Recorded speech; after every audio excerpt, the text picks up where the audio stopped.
Isang mapagpalang araw uli dito sa The Preacher's Note.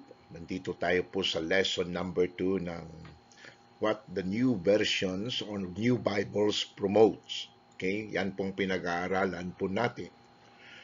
This is not a lesson para po mag-downgrade ng religion, kundi yung focus po natin at ang goals natin is to find the truth because the truth shall set you free. Okay?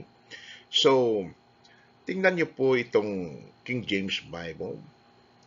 Saka Genesis 3:15, ang sabi po ng King James Bible, "It shall bruise thy head, and thou shalt bruise his heel." Yan po ang sabi ng mahal na Diyos kay Satan after na na-fall si Adam. Every word of God is pure. Now, notice sa Catholic Bible, instead na, "It shall bruise thy head, and thou shalt bruise his heel." Ang sabi po ng Catholic Bible ay ganito, "She," notice that, "shall crush thy head, and thou shalt lie in wait for her heel." Douay-Rheims Bible. Yung his na male pronoun at yung it ay ginawang she. So, sino pong prinopromote ng Bible na ito? Certainly, it is not now referring to the Lord Jesus Christ, but to Mary. Mary, ginamit po siya ng Diyos upang maisilang po at na magkatawang tao ang ating tagapagligtas. Mary is a very good believer. But Mary, hindi po siya Savior. There is only one God, the Bible says, and one mediator between God and man, the man Christ Jesus. Ilan daw yung mediator? Iisa lang. At sino daw po yun? The Lord Jesus Christ. Mary po, nasa heaven po siya ngayon. Mary believes on the Lord Jesus Christ na kaniyang tagapagligtas. Hindi po si Mary ang gumawa sa Panginoong Hesukristo, kundi ang Panginoong Hesukristo ang gumawa kay Mary. Okay? Si Mary nandun na po sa heaven. Siya po'y sister in the Lord. But notice the Catholic Bible, how they corrupt it. Okay? So, Catholic calls their church, notice, the Holy Mother Church. Well, naalala niyo, Revelation 17, ingat tayo sa the mother of harlots. Okay? Now, in the Bible, sa salita ng Diyos, mga kapatid, nagdi-declare po yung Bible na yung head of the church is the Lord Jesus Christ, male. At lahat po na na-save, tumanggap, naniniwala, believes on the Lord Jesus Christ, ang sabi po ng John 1:12, "But as many as receive Him, to them gave He power to become," notice, not the children na ginawa ng New Version, "to become the sons of God," male. Kasi po kahit na ang babae, pag siya po'y manampalataya sa Panginoong Hesukristo, may lalaki po siya sa loob na nagligtas sa kanya. And that is the Son of God, the Lord Jesus Christ.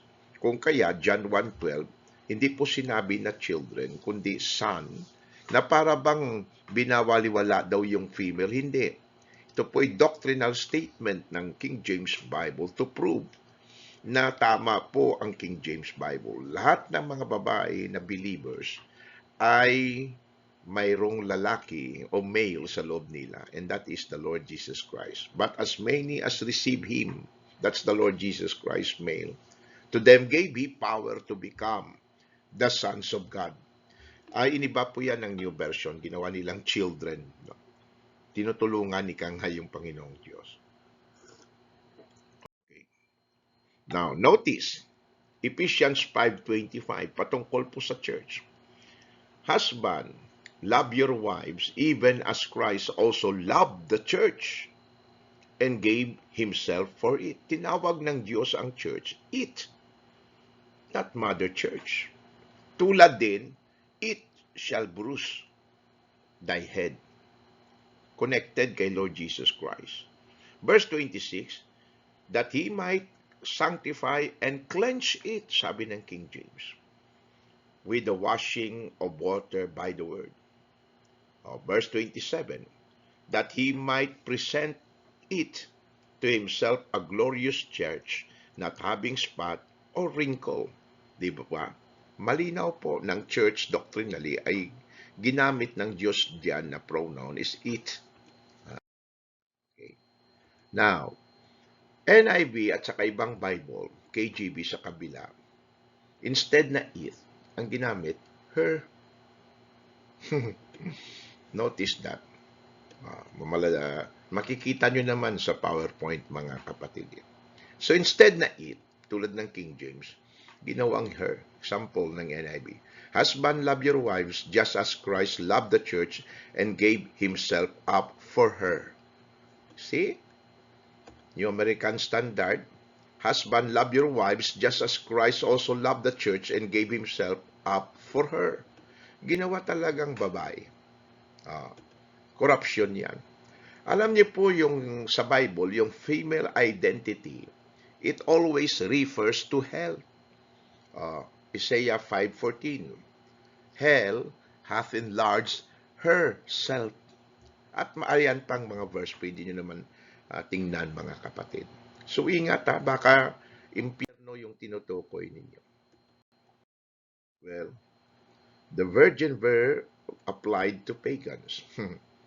Marami palang kinikilala ng mga virgin, no? Ayan, no? Sina Astartes, sina Nereia, para sa mga Hindus, yan sa mga Romans, marami silang sinasamba ng mga diyosa. Now, of course, si Mary po, we are not downgrading her.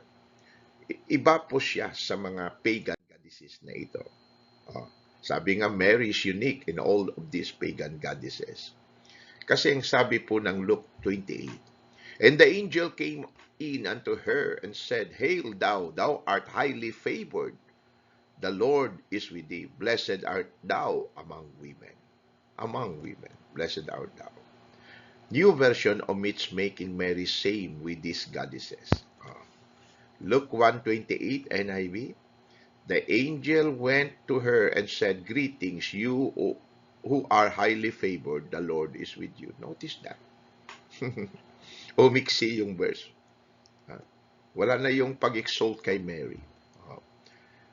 And coming in, he said unto her, kikita nyo, greetings, favored one, the Lord is with you. Pero ang salita ng Diyos sa King James, and the angel came in unto her and said, Hail, thou art highly favored, the Lord is with thee. So, wag niyo pong sabihin na si Pastor White dina-downgrade niya si Mary. Hindi, makikita niyo yung King James talaga, ini-exalt siya. However, hindi po siya Savior, okay? Hindi po siya tagapagligtas. So, alam niyo ba sa Bible, Mary is indeed was a virgin. Isaiah 7:14, Behold, a virgin shall conceive and bear a son. But she was never a virgin with a capital letter V in the Bible. Napaka-importante niya. Kasi capital V indicates that her virginity was perpetual. And that is unbiblical.